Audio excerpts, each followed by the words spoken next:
Bună! Eu sunt Ancuța și te invit să încerci azi o meditație de vizualizare creată și ghidată de către mine folosind principiile liniei timpului. După cum puteți vedea, este o zi frumoasă și filmarea este făcută chiar în grădină. Să sperăm că nu vom avea parte de zgomote prea mari de fundal. Tehnica vizualizării este una pe care eu o îndrăgesc tare mult, fiind des întâlnită și folosită în special în lumea sportului. Și ea ne aduce în viață înțelepciunea extraordinară a imaginației. Este o meditație de tipul Open Awareness, cu conștientizare deschisă, adică fiind excelentă pentru momentele în care avem nevoie de inspirație, de generarea de noi idei, de gândire divergentă, fiind astfel modalitatea de a aduce mintea în starea optimă pentru a primi inspirație în acest sens. În regulă. Și pentru că este vorba despre o meditație de vizualizare pe partea de intenții, o să avem nevoie de câteva minute de pregătire în care vă invit să vă luați o foaie de hârtie și un pix și să vă creați și să vă notați o intenție folosindu-vă mintea conștientă.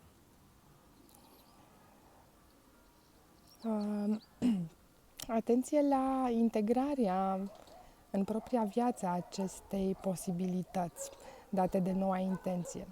E important ca intenția să fie aliniată cu propriile nevoi. Ia uitați-o, auziți-o și pe Lola, pe cățelușa mea, cu propriile nevoi ale tale și să fie de tipul dezvoltării, adică towards to și nu away from, adică să nu vă gândiți la ceva de care doriți să scăpați, ci la ceva ce ați dori să atingeți. Fiind legată în special de verbul a fi, mai degrabă decât a face, și incluzând răspunsuri foarte clare la întrebările de ce și ce, însă lasă loc de opțiuni când este vorba de întrebarea cum. Intenția este o direcție și nu o destinație finală. Și cere renunțarea la atașament față de rezultat. Atenție de asemenea la emoțiile și intuiția care apar în timpul creării acestei intenții. În regulă, acum că și Lola s-a liniștit, vă invit și te invit să te așezi acum confortabil. Poți să stai așezat în fund sau culcat. Este important să ai spatele drept, la fel și gâtul, cu picioarele bine înfipte în podia, cu umerii trași pe spate, astfel încât să obții o deschidere cât mai mare în zona pieptului. Și acum, inspiră profund de câteva ori, umplându-ți plămânii cu aer și observând cum corpul se extinde. Și expiră, golindu-ți complet plămânii și observând cum toți mușchii și întreg corpul se relaxează complet.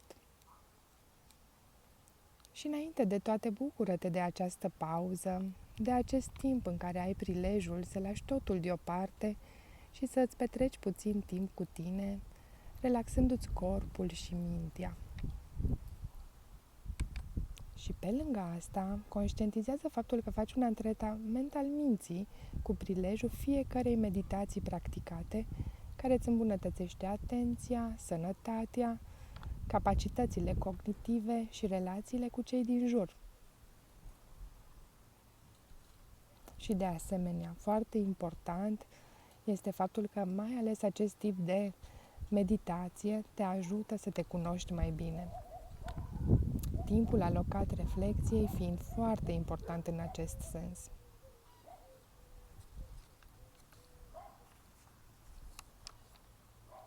Și privește spațiul din jur. Și oricând te simți confortabil, poți închide încet ochii.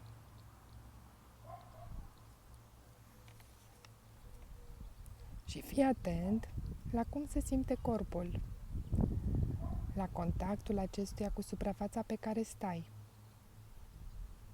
și relaxează-ți toți mușchii corpului, ai feței, ai gâtului, ai spatelui, brațelor și abdomenului, pe cei fesieri, ai picioarelor. Și acum, având corpul complet relaxat, încearcă să te detașezi de el, păstrând atenția îndreptată spre respirație.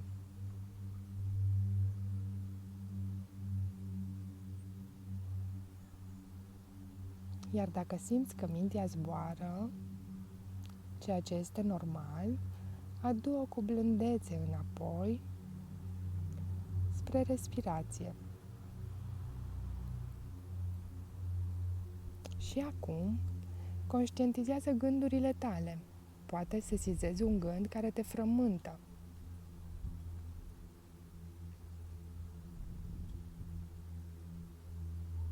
Sau poate unul care te bucură.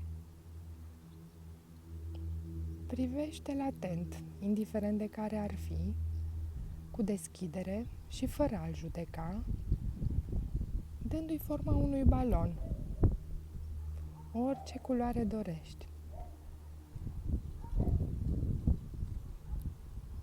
Și privește-l de la distanță, ca un observator. Și dacă mai vin și alte gânduri, procedează la fel. Transformă-le în baloane. Și acum, imaginează-ți că dai drumul acestor baloane pe care le reprezintă gândurile tale și acestea se ridică spre cer, detașându-te complet de gânduri. Și fii atent dacă percepi o emoție care poate fi plăcută sau nu. Privește-o la fel, ca pe un balon, colorat, cu multă deschidere și acceptare.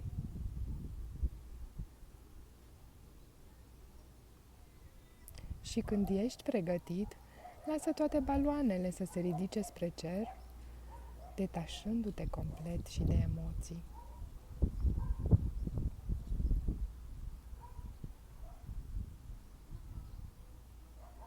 Și în acest spațiu liniștit în care ești acum din mintea ta, nefrământat de gânduri și emoții, te poți conecta acum cu ființa ta profundă. Este un spațiu al posibilităților în care poți visa ca și cum totul ar fi posibil.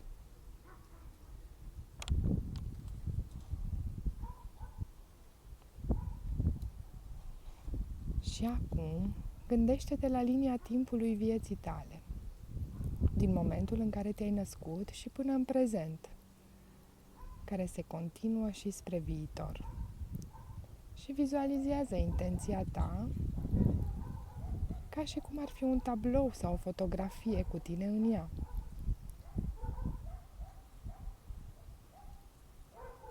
Și acum, intră în experiența din acea imagine. Asociază-te prin intermediul tuturor simțurilor tale. Și fii atent la ceea ce simți în această experiență.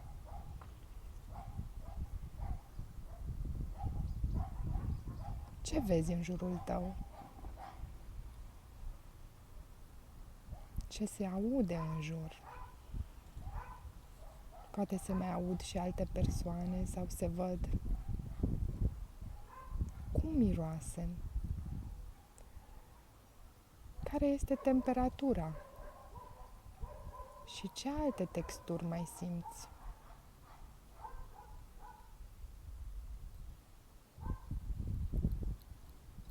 Caută cât mai multe informații legate de modul în care te simți, experimentând intenția setată.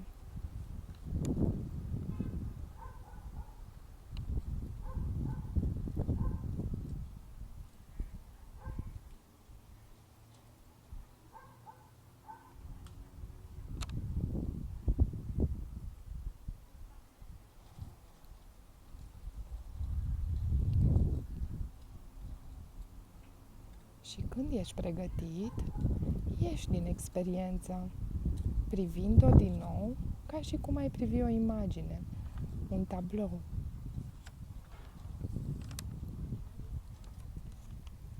Și ia tabloul sau imaginea și plasează-o pe linia timpului tău, în momentul în care ar trebui să se întâmple în realitate. Fii atent! Poate poți vedea exact momentul sau data la care a fost inclusă în linia timpului și la modul în care această experiență îți poate influența alte evenimente viitoare sau chiar toată viața. Și poți vedea cum s-ar integra noua intenție în existența ta.